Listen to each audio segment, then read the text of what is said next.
Yo dudes! Welcome to the 5 basics of oil-free cooking.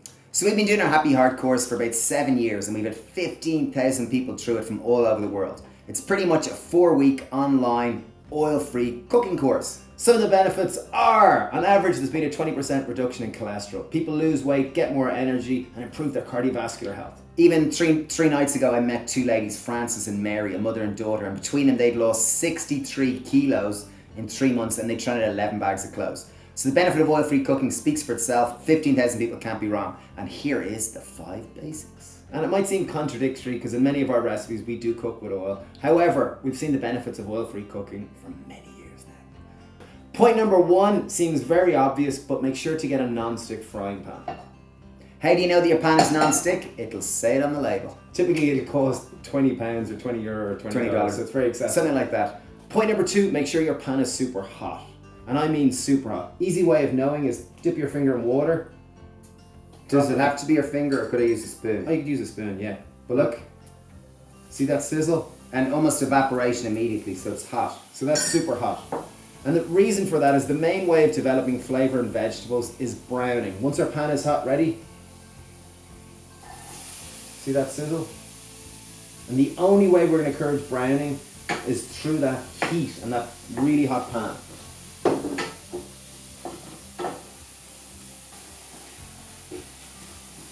As I mentioned, one of the main ways of developing flavour in cooking is to brown your vegetables. You see our onions have naturally started to brown without any oil. Right now, point number 3 is to deglaze your pan. This might sound technical and a bit complicated, but in essence, you'll see there's a bit of the browned onion has started to stick to the pan. Deglaze means simply adding a liquid that's going to remove that beautiful brown flavour.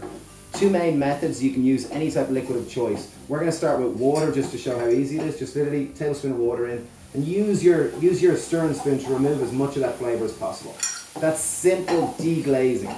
Alternatively, you could use vegetable stock, you could use a little bit of vinegar, but in this case we don't want to add vinegar, so a little bit of vegetable stock, just in it goes. So you're adding more flavour as well as deglazing the pan. So you'll see onions are browned, they're caramelised and packed full of flavour. Point number 4, bake your vegetables. So there's 2 ways of doing this. One, you can put it on a baking tray naked, completely as it is with no oil. You'll get some caramelization at the bottom and just make sure and scrape that off because that's where all the flavour is. Or else, use some baking parchment and it won't stick at all. So here's ones we prepared earlier. Here's the ones that are in baking parchment. You'll see they just come off, no bother. If there is a bit of sticking, just use a little thing to get it off. And there's option number 2. See that? Okay. You see option number 2, it does stick ever so slightly. Oh, it didn't really much there. But if it does, just use a spatula just to remove any of that little bit of char, because that's flavour. You see the way there? That's ever so slightly sticking. Make sure to take that brown off. Deglaze the pan by adding a little bit of moisture to remove that flavour. Also an interesting point here is if you want to draw moisture out of starchy veg, such as pumpkins, potatoes, squashes, any of these, use salt. Salt will draw moisture out, encourage a bit more caramelization and a bit more browning on the surface. A little crispier exterior too. Point number 5 is to flavour with sauce using a blender. So I'm going to just show you simply how to make just a basic Thai red curry sauce. I have some coriander seeds, a little bit of cumin seeds, about a teaspoon of each. I'm going to put a little bit of fennel seed. I like a little bit of fennel. Leave it out obviously if you don't want to. Not typically in a Thai green curry. So making oil-free sauces, the basis is spices and herbs and aromatic flavours. It's not coming from fat like coconut milk or things like that. I'm going to go in with a good generous pinch of black pepper. An Indian stock is typically ginger. Good chunk of ginger. In it goes. If your blender isn't that strong, make sure to chop it finely. Next step, 2 cloves of garlic. In it goes. I got 1 whole chilli I've left the seeds in. In it goes. And then the basis for the sauce, I'm going to go with a little bit of tamari. I've got about... My favourite black, delicious, yummy sauce. I've got about 3 And if you don't know what tamari is, leave a comment below, and I'm sure someone who watches lots of our videos will leave a comment. Tamari also has 7 times less sodium than salt, so that's pretty cool. Typically a Thai red or green curry is quite sweet. I'm going to put in just 2 tablespoons of maple syrup.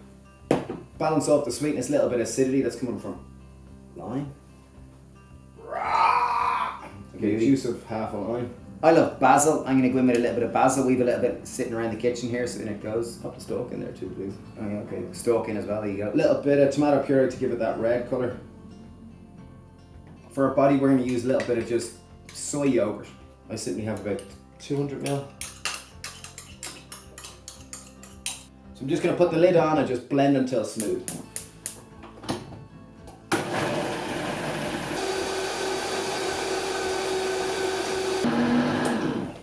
Blend until smooth.